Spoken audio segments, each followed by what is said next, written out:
बताओ भगवान श्री कृष्ण के कितने सखा हैं पूरी कृष्ण लीला में? 3। कौन कौन? अर्जुन, उद्धव और श्री सुदामा जी। ब्रजवासियों को आप सखा मत मानो, वो तो प्राण है ठाकुर जी के। कई लोगों ने मुझसे कहा, बोले आप कहते हैं 3 सखा ठाकुर जी के, मधुमंगल श्रीदामा एक। मैंने कहा ये तो प्राण है ठाकुर जी के। भगवान कहते हैं ब्रजवासी वल्लभ सदा मेरे जीवन प्राण, इनको नाही बिसारी हो मोहे नंद बाबा की याद। ठाकुर जी कहते हैं मैं नंद बाबा की सौगंध खा के कहता हूं ब्रजवासियों को कभी नहीं भूल सकता, ये तो मेरे प्राण हैं। सखा भगवान के 3 हैं। कौन कौन? उद्धव, अर्जुन और सुदामा जी। उद्धव जी ठाकुर जी के पास गए और ठाकुर जी के पास जाकर के उद्धव जी समझा रहे हैं ठाकुर जी को, हे ठाकुर जी आप अपने रूप को पहचानिए, आप सामान्य नहीं हैं।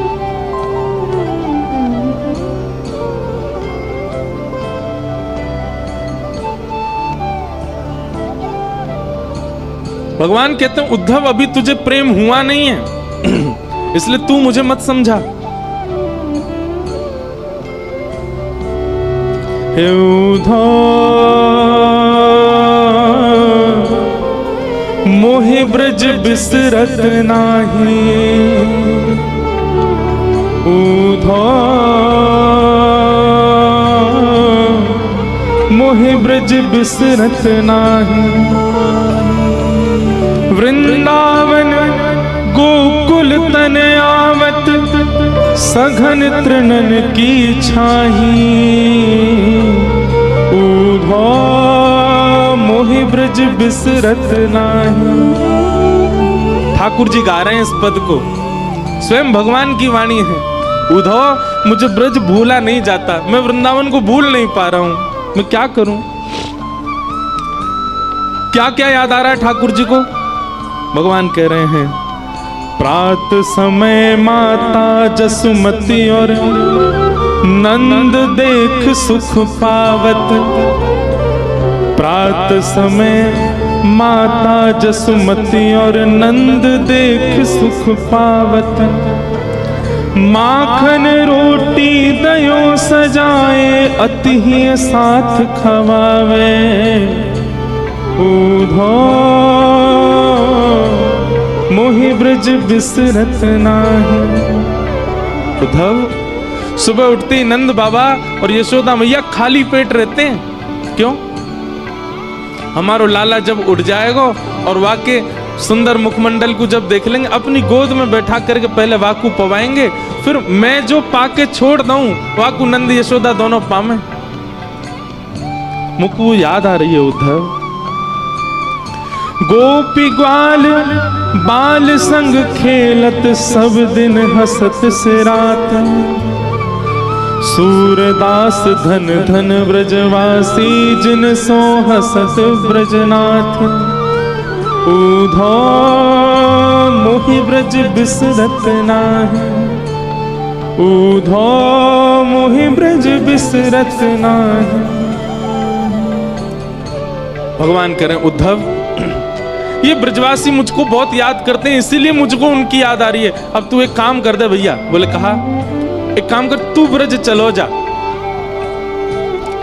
देख जावे को तो मैं भी जा सकूं, वृंदावन कोई दूर ना है यहाँ से, लेकिन उद्धव मेरी भावना ऐसी कि तू चलो जा। मैं यदि गयो तो वापस नहीं आ पाऊंगा, और मैं यदि जाकर के वापस आने लगो तो मेरे सामने समस्त ब्रजवासी अपने प्राण त्याग देंगे। या हमारे उद्धव मेरो जानो उचित नहीं रहेगो, तू ब्रज चलो जा। उद्धव बोले मैं जाके क्या करूंगा? बोले कछु ना, बस एक बार देखिए ये नंदरानी कैसी हैं, मेरी मैया कैसी हैं, मेरे पिताजी कैसे हैं, सब गोपी कैसी हैं, श्री किशोरी जी कैसी हैं, मेरे सखा मधुमंगल श्रीदामा सब कैसे हैं, एक बार उनकी सुध लेके आ जा। भगवान ने तो कहा था कि तुम सुध लेकर के आओ, पर उद्धव अपनी तरफ से बोला, मैं अब जा ही रहा हूं तो एक प्रवचन और सुना करके आऊंगा। ये अज्ञानवश ब्रजवासी आपको अपना मान बैठे हैं। इन ब्रजवासियों को लगता है कि आप इनके लाला हो, आप इनके सखा हो, आप इनके मित्र हो, इसलिए आपको याद करके रोते हैं। मैं उनको बता करके आऊंगा कि आप सामान्य नहीं हो। खम वायु अग्निम सलिलम महिम च ज्योतिम से सत्वा निरदो द्रुमादिन सरित समुद्राम हरे शरीरम यत्किंच भूतम प्रणमेत अनन्यम। आप साक्षात ब्रह्मांड नायक श्री कृष्ण हैं, आप साक्षात परमात्मा हैं। आप किसी के पुत्र नहीं हैं, आप किसी के सखा नहीं हैं, आप किसी के मित्र नहीं हो सकते, आप भगवान हैं। मैं ब्रजवासियों को बता करके आऊंगा नाथ। भगवान कुछ नहीं बोले, चुप रहे। उद्धव ठीक है, ठाकुर जी की बात सुनो। ठाकुर जी कह रहे हैं उद्धव ठीक है, तू चलो जा, और तेरा मन करे तो प्रवचन कर दियो, लेकिन सुन मेरी एक बात। बोले कहा, ज्यादा कठिन शब्द मत बोलियो, ब्रजवासी बड़े सीधे हैं, समझना है पाएंगे। तू ज्यादा वेद वेदांत की बात करेगो, ज्यादा लच्छेदार वाणी बोलेगो, ज्यादा संस्कृत बोलेगो, भोले भाले बेचारे समझना है पाएंगे। तू सीधी सीधी बात करके आइयो। उद्धव को अपने ज्ञान का अहंकार। ठाकुर जी से बोला, आप मत समझाओ मुझे, मैं देख लूंगा, मुझे सब पता है, मुझे किसको कैसे बात करो। बोले उद्धव तू इंसानों को जानता है, तू प्रेमियों को नहीं जानता। अभी ब्रजवासी प्रेमी है, वो इंसान नहीं है। बंधुओं, हम आपसे एक प्रार्थना करके एक बात कहें, आज भी ब्रजवासी चाहे जैसे हों, पर वो इंसान जैसे हैं ही नहीं, वो तो कोई अलग ही प्रेमी है। वो ब्रजवासी आपको गाली दे दे, ब्रजवासी अल्लड़ पने ते चले, ब्रजवासी कछु करे, वहां में आप गुण ही देखो। हमारे ठाकुर जी ने दुर्गुण नहीं देखे, तो हम कौन होते हैं उनमें अवगुण देखने वाले। जैसे पहली बार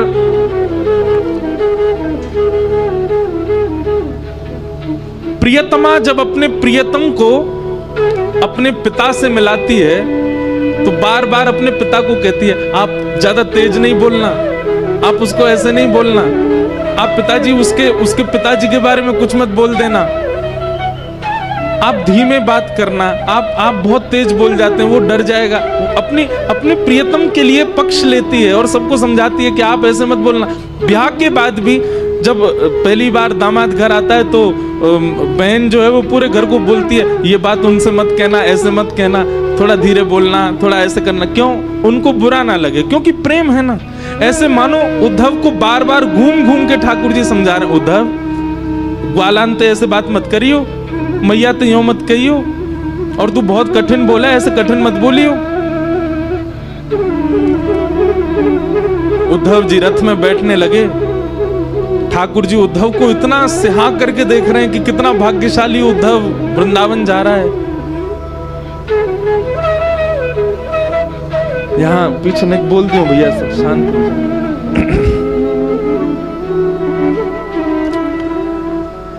उद्धव जी ने जैसे ही रथ में आरूढ़ हुए, भगवान, अरे नेक रोक उद्धव, नीचे आ। उद्धव बोले, अब क्या बात हो गई ठाकुर जी? बोले, नीचे तो आ। उद्धव जी नीचे आए, सो ठाकुर जी ने अपने गले से काली कमली उतार करके उद्धव को पहना दी, और अपने मुकुट में से मोर पिच्छ निकाल करके उद्धव को पहना दी, और अपने अंक में भर लिया। बोले, अब जाओ। उद्धव जी बोले, इसकी क्या आवश्यकता, आप मुझे ये क्यों पहना रहे हो?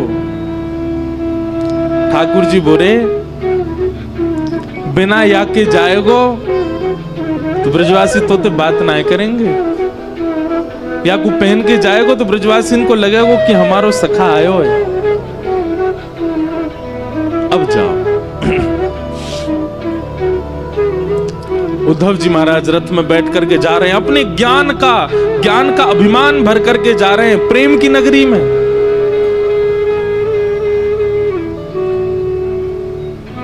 जैसा देश वैसा भेष होना चाहिए। यदि वैसा भेष नहीं होगा तो देश आपको स्वीकार नहीं कर पाएगा।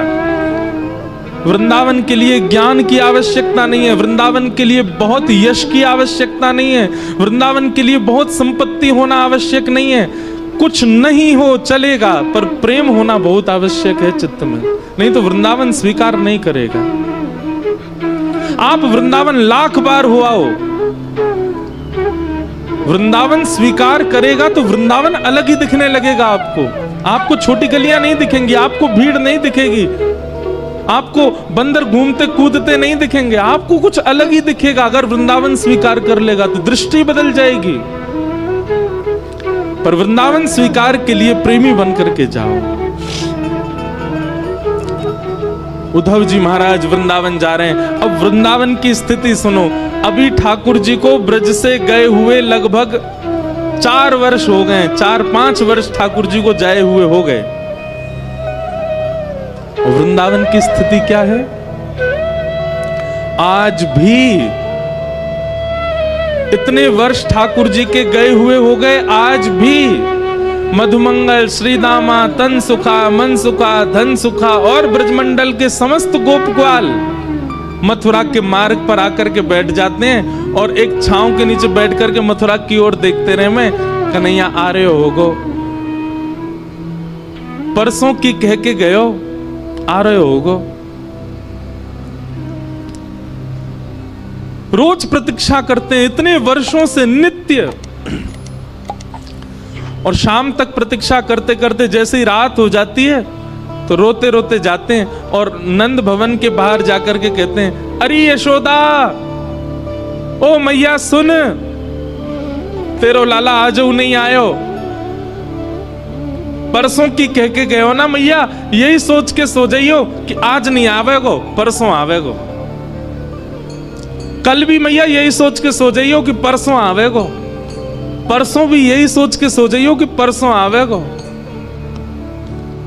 ऐसो ऐसो दिन बता के गयो है कन्हैया, परसों बरसों बीत गई लेकिन परसों नहीं आ रही है, आयो नहीं। और रोते बिलखते सब ग्वाल बाल अपने अपने घरों में जाकर के सो जाते हैं। पर आज सब ग्वाल बाल बैठे हैं मथुरा के मार्ग पर देख रहे हैं। तभी स्वर्ण मंडित एक रथ वृंदावन की ओर आ रहा है।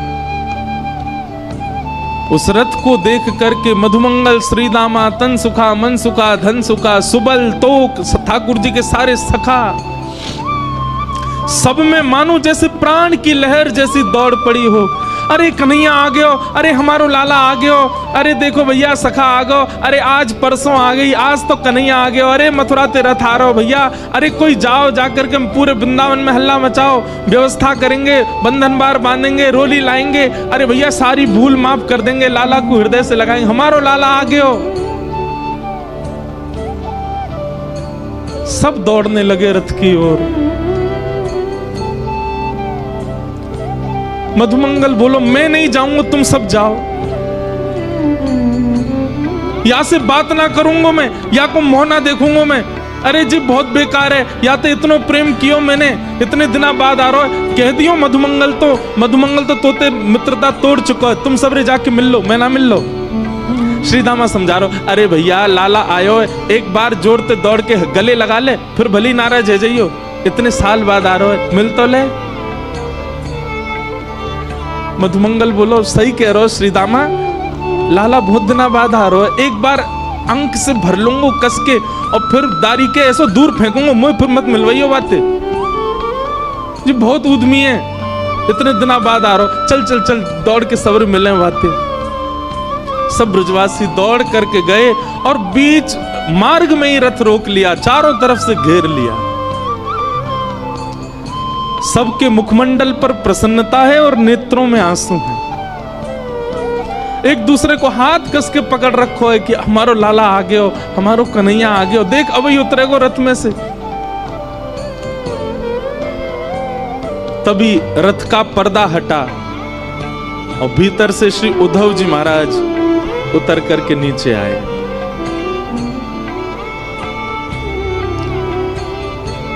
सखाओं ने उद्धव को देखा ही नहीं, वो सब अभी भी पीछे ही देख रहे हैं। जे तो कोई सेनापति है, लाला आए होगो, अरे भैया राजा बन गो मथुरा को, अब वाको नाम बहुत बड़ो है गो, मथुराधिपति वसुदेव नंदन देवकी नंदन मुंह पे तो बोले ना है जन कहा नाम है गोवा को।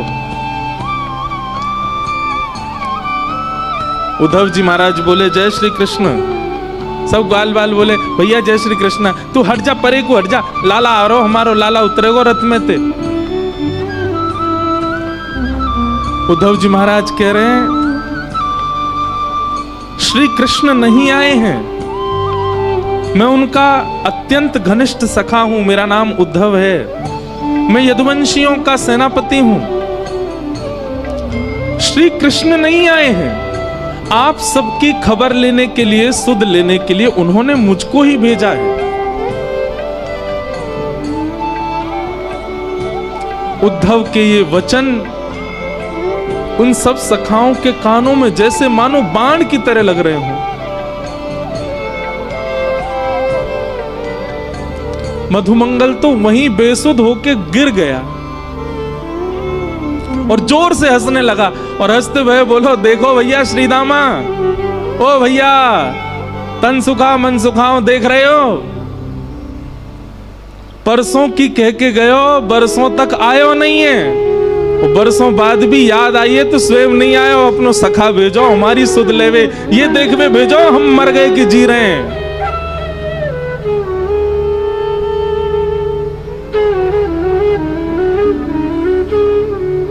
उद्धव जी बोले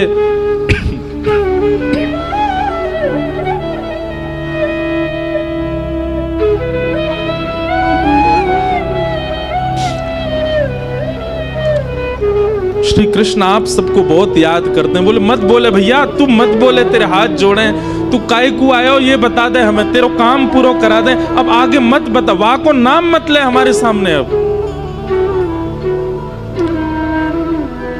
उद्धव जी महाराज बोले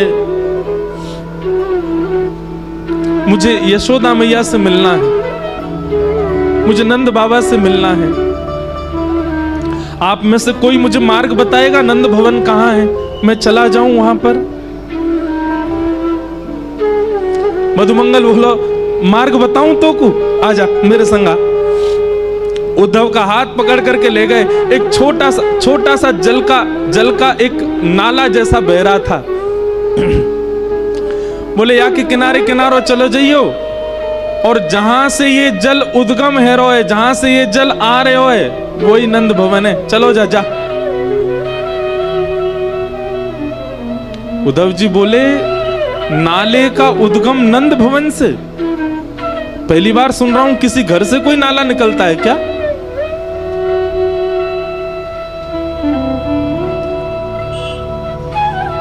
मधुमंगल श्रीदामा बोले ये नाले में कोई नाली को पानी नहीं है, कोई गंदो पानी नहीं है।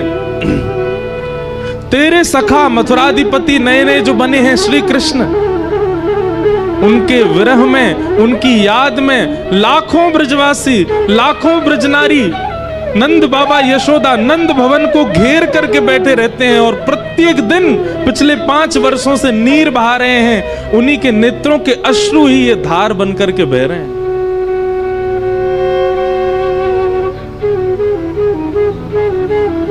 उद्धव जी महाराज को जब ये बात पता चली कि ये ब्रजवासियों के विरहाश्रु हैं, स्तब्ध हो गए। एक प्रकार से मानो जैसे खून ठंडा पड़ गया हो उद्धव जी का, बुद्धि शून्य हो गई हो। ये कैसे हो सकता है? इतना संभव कैसे हो सकता है? उद्धव जी महाराज अब अपने ज्ञान के अभिमान को धीरे धीरे नष्ट कर रहे हैं, धीरे धीरे नष्ट। ज्यों ज्यों वृंदावन में कदम बढ़ा रहे हैं त्यों त्यों उद्धव जी शून्य होते जा रहे हैं। वृक्षों में देखते हैं तो वृक्षों पर बैठे हुए पक्षियों के भी नेत्रों में अश्रुबिंद दिखते हैं। क्यों? वो पक्षी भी उसी रथ की ओर देख रहे थे कि श्री कृष्ण आए होंगे। वृंदावन में प्रवेश किया तो गाय चारा नहीं चर रही है, पतली हो गई है, एक एक हड्डी दिखाई दे रही है। मधुमंगल श्रीदामा बताते चल रहे, देख ये कन्हैया को देख के बेचारी भोजन करे, इतने दिन है गए भोजन ही ना करे, पतरी है गई है। सबकी स्थिति बताते हुए चल रहे हैं। उद्धव को इतना एहसास तो हो गया कि वृंदावन से श्री कृष्ण नहीं गए हैं, वृंदावन से सबका प्राण चला गया है मथुरा।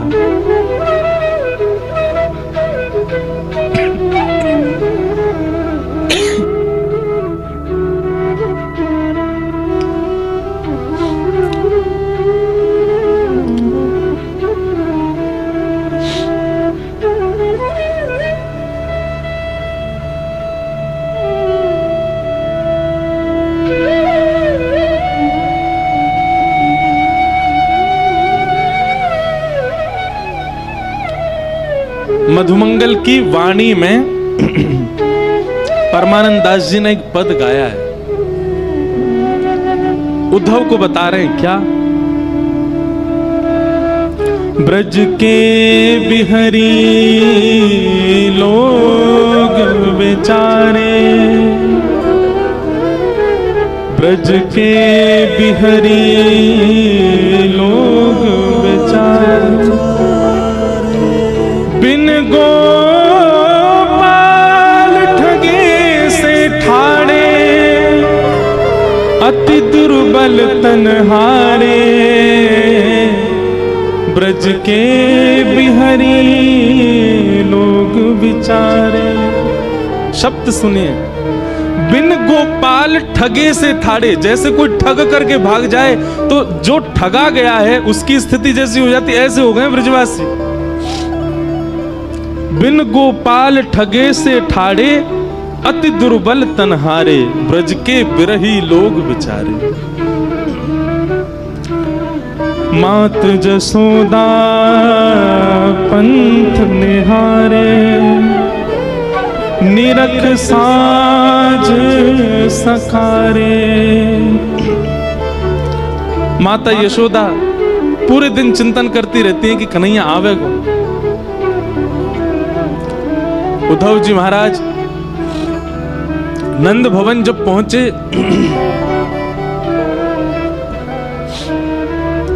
तो मधुमंगल ने जाके हल्ला किया, अरे मैया यशोदा, नंद बाबा देखो कौन आयो है, अरे जल्दी निकस के आओ, देखो कोई ऊधो ऊधो आयो है, देख लो एक बार कोई आयो मथुरा ते। यशोदा मैया अपने कक्ष से निकल करके आई और आकर के मधुमंगल पर चिल्लाने लगी, मधुमंगल तू कब सुधरेगो, इतनी जोर ते काय को हल्ला कर रहा है, इतनी जोर ते काय को चिल्ला रहा हो, तो पतो ना है अभी अभी राजभोग अनोसर भयो, राजभोग पाके कन्हैया सोवे चलो गयो है, अपने कक्ष में सो रहा है और तू जाके यहाँ पे हल्ला मचा रहा है, उठ जाएगो कन्हैया। इतनी बार समझाऊं तो समझ में ना आवे, ऐसी जोर जोर ते चिल्लावे घर पे आके, अभी उठ जाएगो कन्हैया, फिर उठ जाएगो रोवेगो, मोह परेशान करेगो। मधुमंगल बोले, उद्धव सुन रहे हो, 5 वर्ष हो गए कन्हैया को गए, मैया को अभी भी लगता है कन्हैया यही है। मधुमंगल बोले, मैया कहां पे कन्हैया, वो पल्ले कमरा में सो रहा है, पल्ला में लेटो हुए है, मुझे ले चलिए उन्हें बाकी पास ले चल, दूर ते ही दिखाते, उठाऊंगा ना मैया।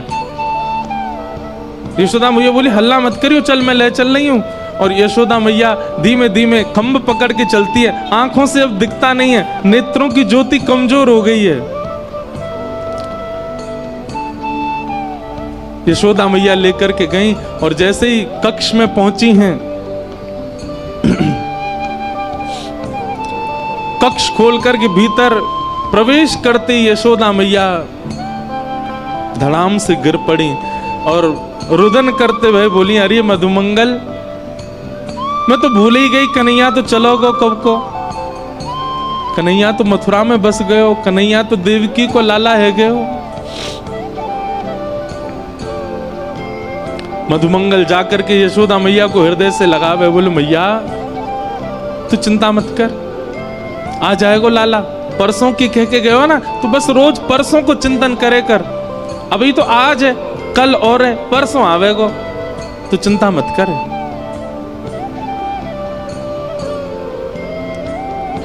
मधुमंगल जी बोले उद्धव और क्या देखना है बताओ। उद्धव जी महाराज स्तब्ध होकर के सब स्थिति देख रहे हैं। उद्धव जी मन में सोच रहे हैं मैंने विरह देखा है, मैंने व्याकुलता देखी है, पर इतना विषम विरह मैंने नहीं देखा, इतना कठिन व्याकुलता मैंने नहीं देखी कहीं भी। इतने में नंद बाबा आ गए। नंद बाबा ते चलो ना जाए। नंद बाबा बड़ी मुश्किलन ते अब अपने पांव धरें, कहीं भी पैर रखें तो मानो जैसे कछु चुभे चरणन में। मधुमंगल बोला उद्धव देख, जो नंद बाबा हैं कन्हैया के पिताजी, और इनकी चाल देख करके तू यूं मत सोचियो कि जे चलना है पारे पावन में कोई दिक्कत है, ऐसी बात ना है। तो बोले जात नाते कन्हैया ब्रज छोड़ के गयो, इनने पादुका नहीं पहनी चरणन में, बिना पादुका पहने गैया चरावे जामे, बिना पादुका पहने खेतन में जामे, बिना पादुका पहने गिरिराज जी चले जाएं, वही से इनके चरणन की सबरी बेरी फट गई है। संकल्प ले रखो है जादना कन्हैया आवेगो वही दिना पादुका पहनूंगो।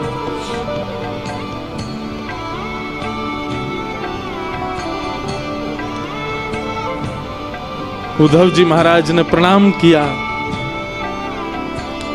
नंद बाबा ने जैसे ही काली कमली देखी, उद्धव जी को हृदय से लगाया। बोले भैया तू हमारे लाला को सखा है? बोले जी मैं संग ही रहता हूं। काली कमली बोले मुंह को दे दे, मैंने क्या को या की सुगंधी ले लूं, बहुत दिन है गए कन्हैया चलोगो तब से मेरे वस्त्रन में तो सुगंधी आनी बंद है गई है, वो पहन के रात में सोयो कर तो वही से सुगंधी आयो करते, तू दे दे ने। उद्धव ने अपनी काली कमली उतार के दी और नंद बाबा अपने हृदय से लगा करके और मधुमंगल से बोले अरे मधुमंगल बहुत दिन है गए सोयो ना हूं भैया, ऐसा लग रहा हो कन्हैया गोद में आ गयो, अब मैं तो निद्रा कर रहा हूं, तू उद्धव को कछु पवाए दियो हैं। और नंद बाबा गहरी निद्रा में चले गए काली कमली को अंक से लगा करके। उद्धव ये समस्त दृश्य देख करके शून्यता में जा रहे हैं।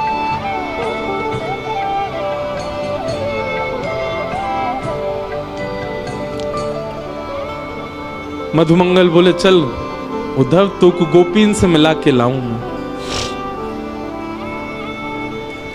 नंद भवन के पीछे विहंगम वन में समस्त गोपियां बैठी हैं और एक वृक्ष के नीचे उद्धव जी जाकर के खड़े हो गए। गोपियां आपस में चर्चा कर रही हैं, चारों ओर लाखों गोपियां और मध्य में एक शिला के ऊपर तप्त कांचन गौरांगी श्री किशोरी जी बैठी हैं, हमारी लाडली जी बैठी हैं। उद्धव जी खड़े खड़े सबकी बात सुन रहे हैं। तभी एक गोपी कहती है कल तो कन्हैया ने मेरे संग बहुत ही बुरा किया। बाकी सब गोपियां बोली कहा कियो? बोले अरे मैं जमुना जल भर करके अपने घर के काजे जा रही और जिन नंद को छोरा माने ना है, जन कहां ते आयो और कहां ते कंकड़ लेकर के ऐसी मेरी मटकी में मारो, पूरी मटकी फूट गई, भीज गई मैं तो। और जैसे ही मैं भीजी पीछे पीछे भाजी, मैंने की लाला तू ऐसो उधम काय को करा करे? तुम तो बोलो अरे गोपी तू बहुत दिनांते नहाई नाए तो मैं ते दुर्गंध आवे, तो मैंने तो आज नवाए दई। मैंने की रुक जा दारी के तो जमुना जी में फेंकूंगी मैं। पीछे पीछे भाजी, सब गोपियां कह रही हैं फिर कावे हो फिर कावे हो। बोले मैं जैसे ही पहुंची वहां के पीछे मेरे हाथ पकड़ गई वारो, जैसे ही मैंने हाथ पकड़ो गोपी बोली कहां भय हो फिर? बोले नेत्र खुल गए, स्वप्नो देख रही, मुंह तो स्वप्न में दिख रहे कन्हैया। और फिर बहुत बुरे भयो कि भैया कन्हैया तो चलो गए हो।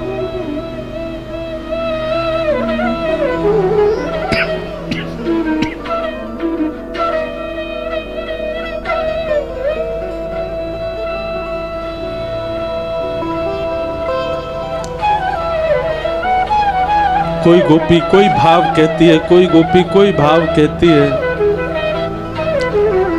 मध्य में बैठी हुई किशोरी जी सबके भाव सुन रही हैं, अपलक नेत्रों से केवल नीचे की ओर देख रही हैं, पलक भी नहीं झपक रही हैं। तभी एक गोपी ने जाकर के किशोरी जी के चरणन को स्पर्श किया। हे श्यामा जी, कछु भाव आप भी बताओ ना, आपको कृष्ण के अनुभव कैसे हो? मैं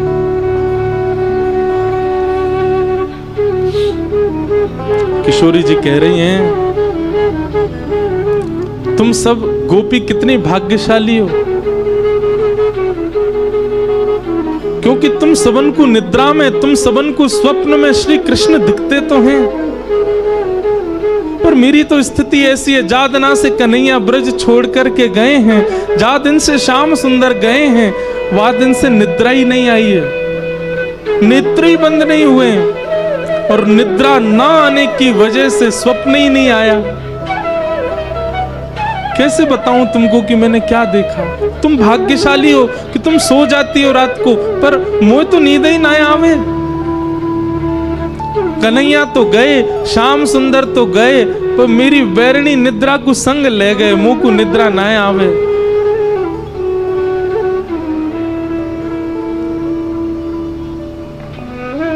सब सखियां बैठ करके चर्चा कर रही हैं, रुदन कर रही हैं, और रुदन भी कैसा बंधुओं, स्वर नहीं है किसी के रुदन में, शब्द नहीं है किसी के रुदन में, केवल रुदन है। नेत्र मानो अश्रु से भरे ही रहते हैं, बिना अश्रुओं के नेत्र किसी ब्रजवासी के हैं ही नहीं। वो सामान्य चर्चा भी करते हैं, चलते फिरते भी अश्रु निकलते ही रहते हैं।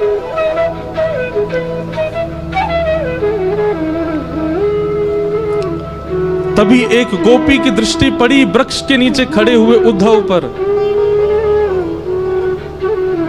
और उद्धव को देखा तो इतना ज्यादा गौर नहीं दिया, लेकिन उद्धव के सिर पर विराजमान मुकुट के ऊपर जब मोर पिच्छ को देखा, गोपियों को बताना नहीं पड़ा कि ये उद्धव भगवान का सखा है, संदेश लेकर के आया है। मोर पिच्छ देखते ही समझ गए ये श्री कृष्ण का मोर पिच्छ है, और हमारी सुध लेने के लिए उद्धव को भेजा। अपने देखते ही पता चल गया गोपियों को।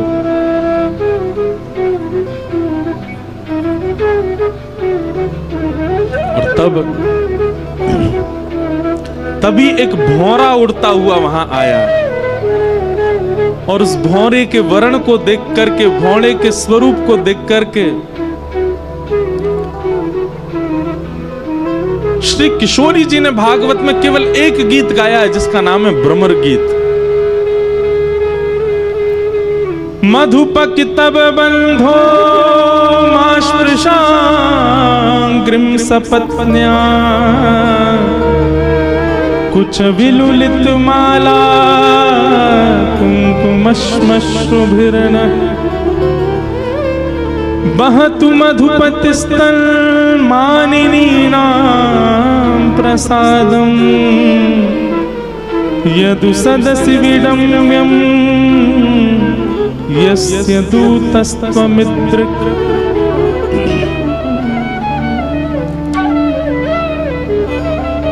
मानो उस भौरे को केंद्र में लेकर के गोपियां उद्धव से नहीं कह रही हैं, भौरे से बात कर रही हैं, और उत्तर सारे उद्धव को ही दे रही हैं। अरे भौरे, तू काला काला है, कृष्ण भी काला है, जरूर उन्हीं का सखा है तू। तभी एक गोपी कहती है, सखा क्यों नहीं होगा? भौरे का और कृष्ण का एक सा ही तो स्वभाव है। जैसे भौरा एक पुष्प पर बैठता है, उसका रस ले लेता है, फिर उस पुष्प को छोड़ देता है, फिर दूसरे पुष्प पे चला जाता है, उसका रस लेता है, फिर दूसरे पुष्प को छोड़ देता है, तीसरे पुष्प। ऐसा ही तो कन्हैया है। हम ब्रजवासी इनको रस लेते रहे हो, और जादना हमसे मन भर गयो, मथुरा चलोगो, मथुरा तो कहीं और चलो जाएगा। ये निश्चित उसी का ही सखा है।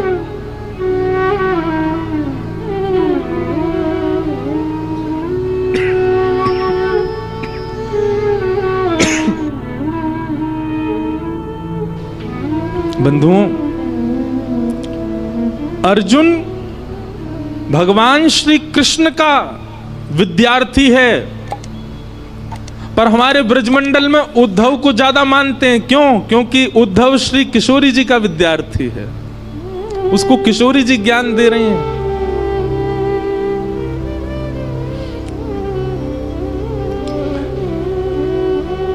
गोपियां कहती हैं इसको, भ्रमर गीत को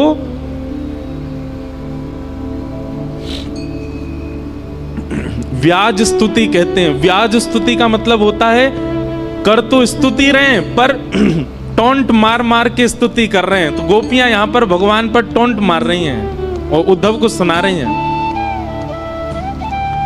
गोपियां कहती हैं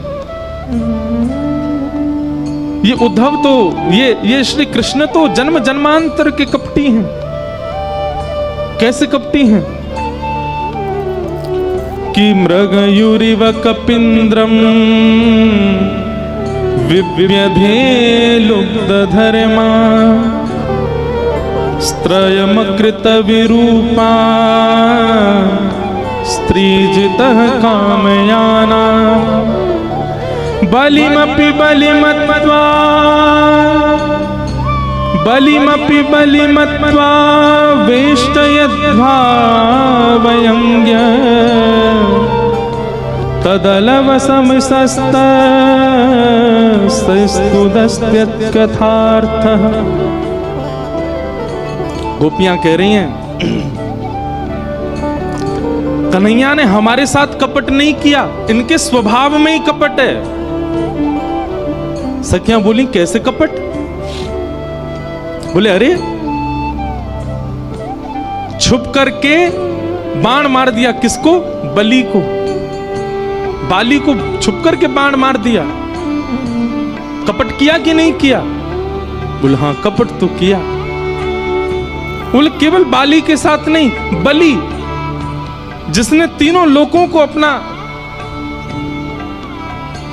अपने अंदर ले लिया था, उसके यहां पर वामन बनकर के गए और वामन बनकर के गए और जाकर के कहा कि लाओ हमें 3 पग जमीन की भिक्षा दो।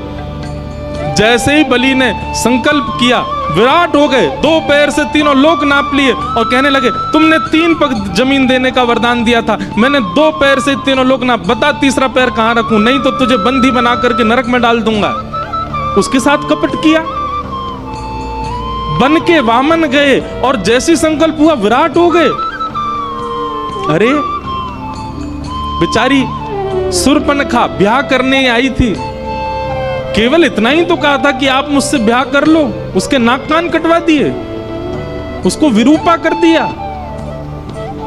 और अब हम गोपियां, हमसे स्नेह किया, प्रेम किया, हमारा घर परिवार सब छुड़वा दिया और आज हमें यहां रोता बिलखता छोड़ के चले गए। अरे हमें पहले ही समझ जाना चाहिए था कि श्री कृष्ण ऐसे ही हैं, उनका हमेशा से स्वभाव ऐसा ही रहा है।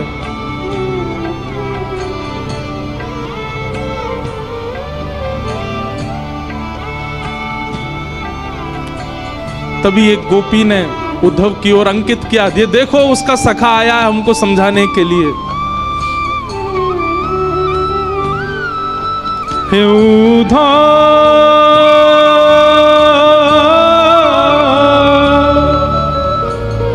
मत आइयो समझाने, हे उद्धव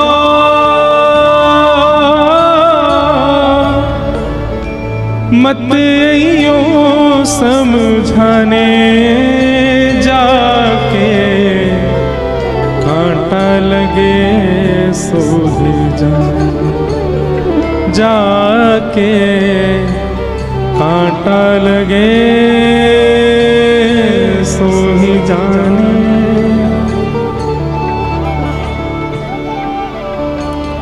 जाए बसे हैं दूर बिरज से, भेजते हैं संदेशा, जाए बसे हैं दूर बिरज से, भेजते हैं संदेशा। हम गोपीत राह तकत हैं, रूप हो गया कैसा। ब्रज से दूर चले गए, स्वयं मिलने नहीं आए, संदेशा भेज दिया।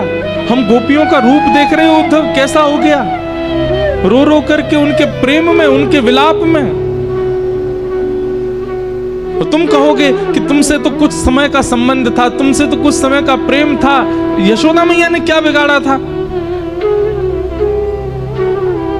जाए बसे हैं दूर विरज से, भेजते हैं संदेशा, हम गोपीत राह तकत हैं, रूप हो गया कैसा, पथराई मैया की अखियां, दर्शन उसका पाने जाके, कांटा लगे सोहे जाने, जाके कांटा लगे सो ही जाने।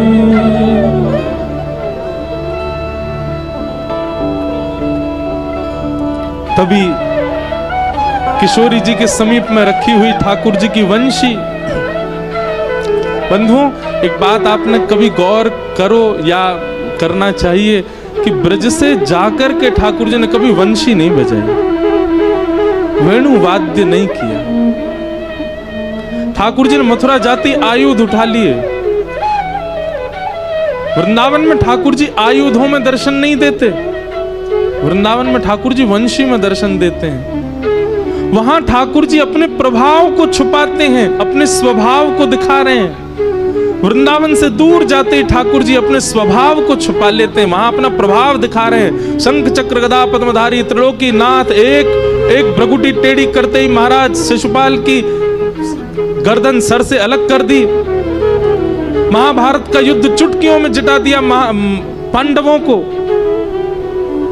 समुद्र के बीच नई नगरी बना दी द्वारिका, 16,108 ब्याह करके। ठाकुर जी का प्रभाव प्रकट होता है वृंदावन से जाके।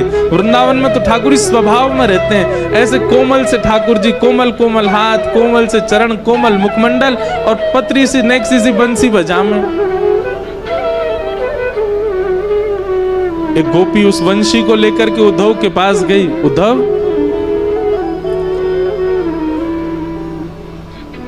मोर मुकुट वे जलती माला, उसको दी जो जाए,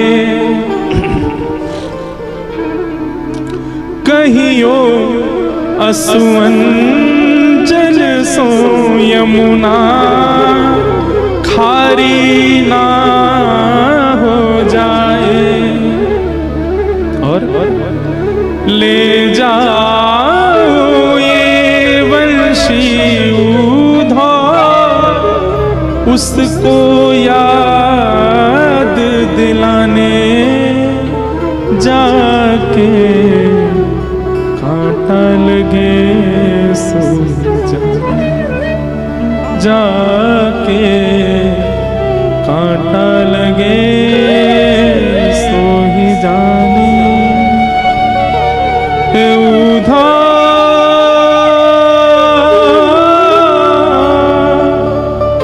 मत यूं समझाने जाके, कांटा लगे सो जाके, कांटा लगे सो।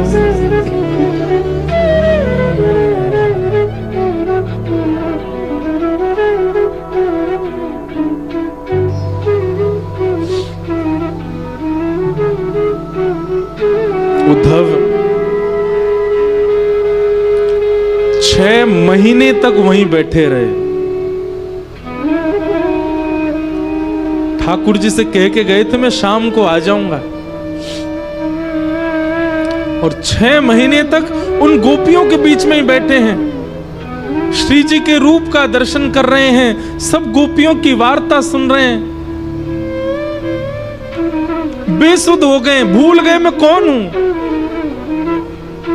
मैं बृहस्पति का शिष्य, मैं वृष्णियों का महामंत्री, मैं कृष्ण का दैत्य सखा, सब विस्मृत हो गया उद्धव से।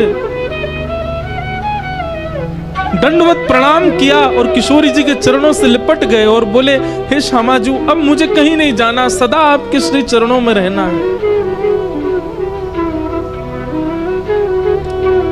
साधनहीन दीन में राधे, साधनहीन दीन में राधे, तुम करुणामयी प्रेम अगाधे, तुम करुणामयी प्रेम अगाधे, मोहे तो भरोसा है तेरो रे किशोरी राधे, मोहे तो भरोसा है तेरो रे किशोरी राधे, मोहे तो भरोसा है तेरो री किशोरी राधे, मोहे तो भरोसा है तेरो री किशोरी राधे, मोहे तो भरोसा है तेरो रे किशोरी राधे, मोहे तो भरोसा है तेरो री किशोरी। उद्धव जी कह रहे हैं, हे किशोरी जी, भुक्ति मुक्ति ना मागत केवल, भुक्ति मुक्ति ना मागत केवल, मुझे मुक्ति नहीं चाहिए किशोरी जी, मुझे संसार के भोग विलास भुक्ति कुछ नहीं चाहिए। मुक्ति भुक्ति ना मागत केवल, मुक्ति भुक्ति ना मागत के। तो क्या चाहिए? अपनो जान संभालो किशोरी राधे, अपनो जान संभालो किशोरी राधे, अपनो जान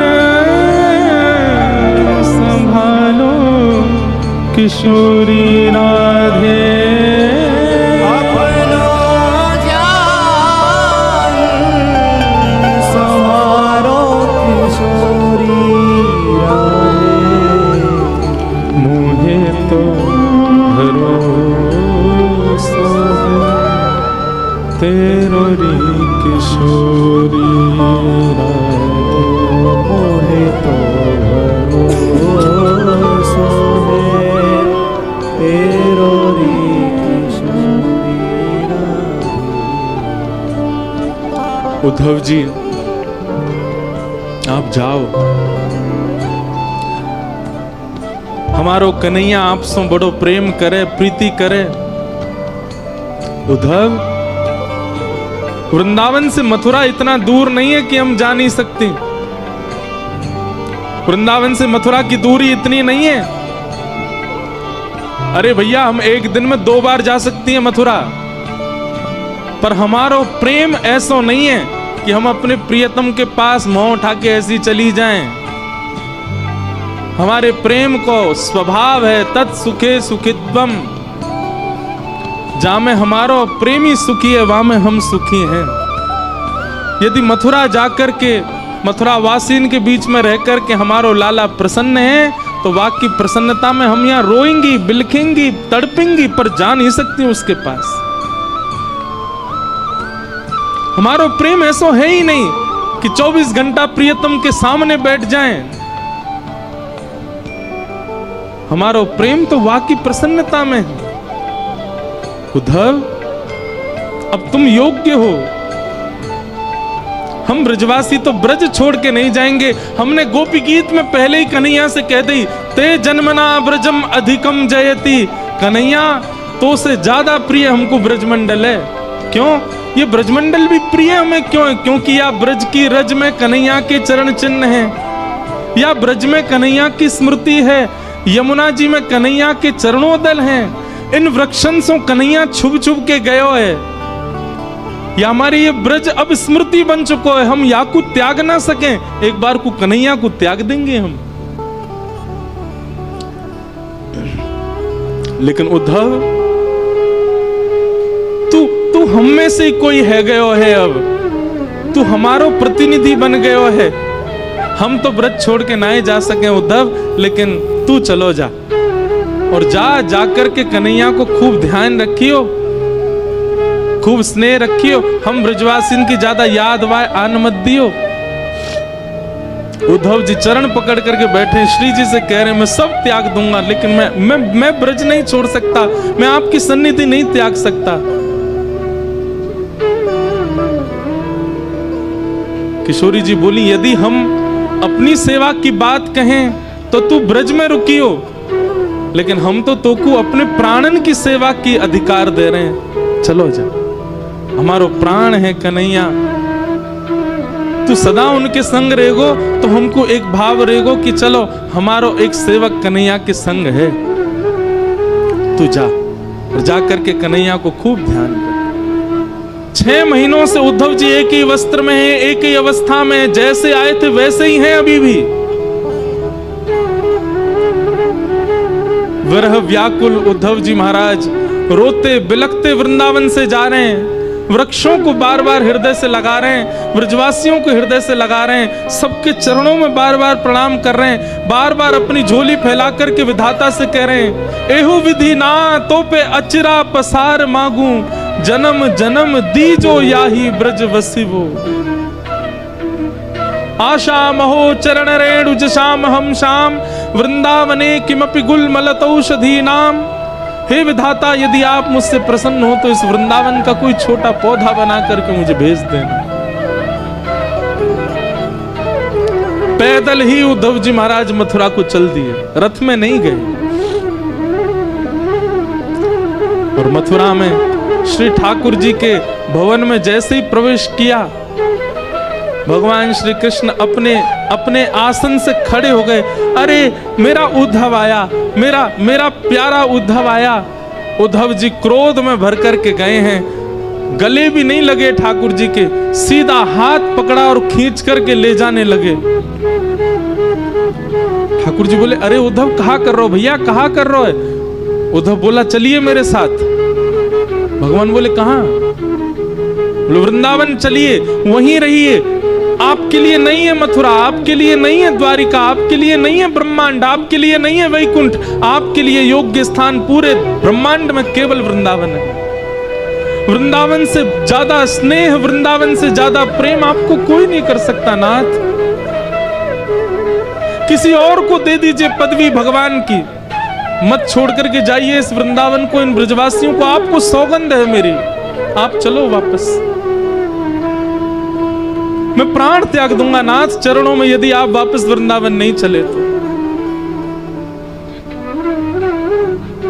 क्या बिगाड़ा गोपियों ने, क्या बिगाड़ा गोप ग्वालों ने, क्या बिगाड़ा? यशोदा मैया के नेत्र पत्थर बन गए ठाकुर जी आपकी याद में। नंद बाबा पादुका नहीं पहनते चरणों में। किशोरी जी सोई नहीं है पिछले 5 वर्षों से।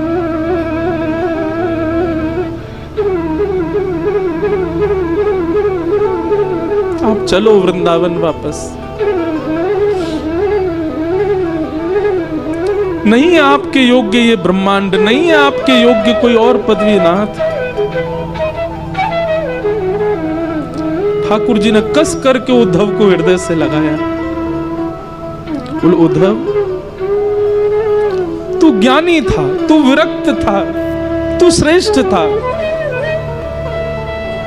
पर मुझे तुझसे इतना प्रेम था कि मुझे बस एक ही कमी लगती थी कि मेरा उद्धव प्रेमी कब बनेगा। और इन 6 महीनों में मेरा उद्धव प्रेमी बन करके आ गया। ब्रजवासियों ने प्रेमी बना करके मेरे उद्धव को भेज दिया। मुझे मत कहिए कुछ भी, आप चलो मेरे साथ। देवी की मैया, मैं रह लूंगा आपके बगैर, मैं रह लूंगा आपके स्थान पर, मैं नहीं आऊंगा वृंदावन लौट करके। बल्कि मेरी स्थिति भी ऐसी है कि मैं अब रह नहीं पा रहा हूं। मुझे जब से मथुरा आया हूं मुझे लग रहा है मेरे प्राण ना निकल जाएं। पर नाथ मैं त्याग कर दूंगा वृंदावन का, पर मेरे लिए आप चले जाओ वापस, मेरी प्रार्थना है। मत करिए कोई लीला, कोई आवश्यकता नहीं है ब्रह्मांड को आपकी आवश्यकता ब्रजवासियों को है।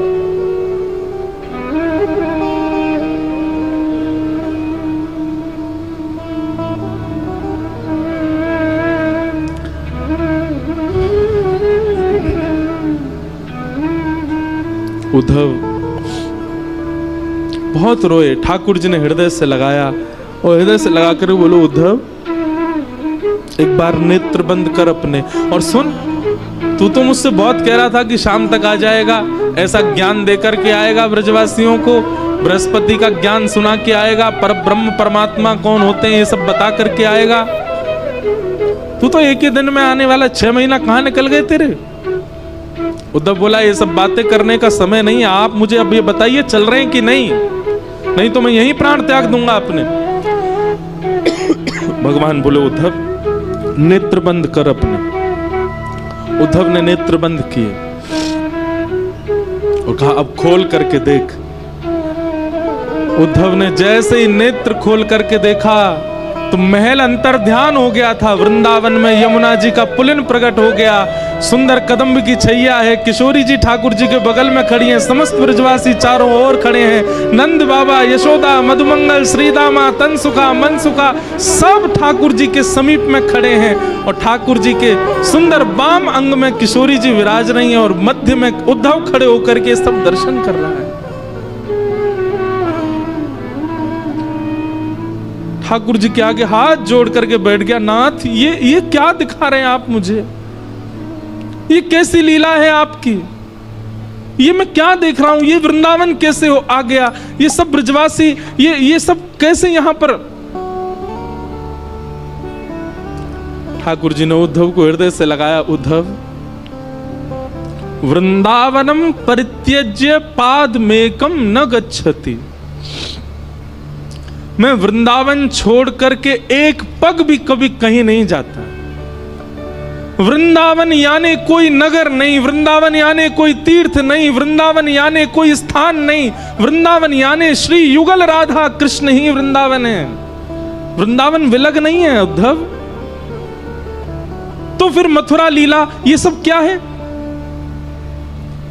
भगवान कहते हैं वो मेरा ऐश्वर्य रूप है जो मथुरा में लीला कर रहा है, जो द्वारिका लीला में जाएगा, जो महाभारत लीला में जाएगा, जो आगे की सारी लीलाओं में मेरा स्वरूप दिखने वाला है, वो मेरा प्रभाव स्वरूप है, वो मेरा ऐश्वर्य स्वरूप है। पर वास्तविक मेरा प्रेम स्वरूप जो है वो तो वृंदावन में ही रहता है। वो वृंदावन छोड़ के कभी नहीं जाता, वो सदा वृंदावन में निवास करता है। हर व्यक्ति के 2 पहलू होते हैं, एक उसका प्रभाव होता है, एक उसका स्वभाव होता है। ठाकुर जी ने दोनों को विलग कर दिया। स्वभाव वाले श्री कृष्ण तो पूरे विश्व में भ्रमण कर रहे हैं, गीता का ज्ञान दे रहे हैं, सुदर्शन चक्र घुमा रहे हैं। पर स्वभाव वाले कृष्ण, प्रेमी श्री कृष्ण, त्रिभंग लली श्री कृष्ण, मधुरवंशी बजाने वाले श्री कृष्ण, ब्रजवासियों के घर से मक्खन चुरावे वाले, गैयान को चरावे वाले, वो श्री कृष्ण तो वृंदावन छोड़ के कभी नहीं जाते।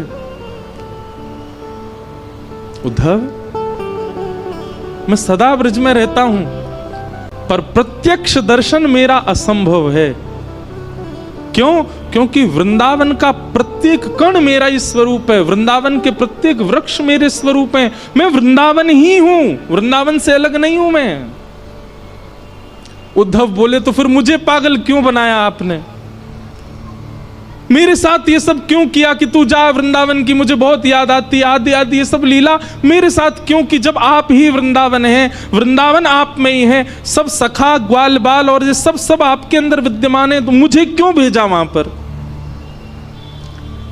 भगवान बोले मैंने तुझे पहले भी कहा थी, तू ज्ञानी था, तू विरक्त था, तू श्रेष्ठ था, पर प्रेमी नहीं था, इसलिए तेरे अंदर प्रेम जागृत करवाने के लिए तुझे वृंदावन भेजा था। और ब्रजवासियों के विरह प्रेम से तेरे चित्त में अब प्रेम की ज्वाला प्रकट करवाई है, तुझे प्रेमी बनाना था। क्यों? क्योंकि तू मेरा बहुत प्रिय है, तू प्रेमी बनेगा इसलिए मुझे प्रिय लगेगा, इसलिए मैंने तुझे वृंदावन भेजा। बाकी किशोरी जी और ये सब ब्रजवासी मुझसे कभी दूर नहीं रहते, सदा मेरे संग रहते हैं, सदा हम साथ रहते हैं।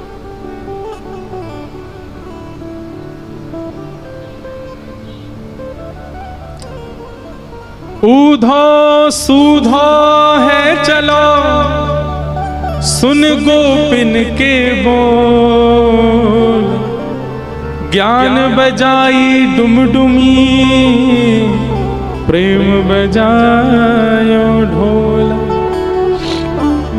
ज्ञान की डुमडुमी बज गई और प्रेम का ढोल बजा, ऐसा ढोल बजा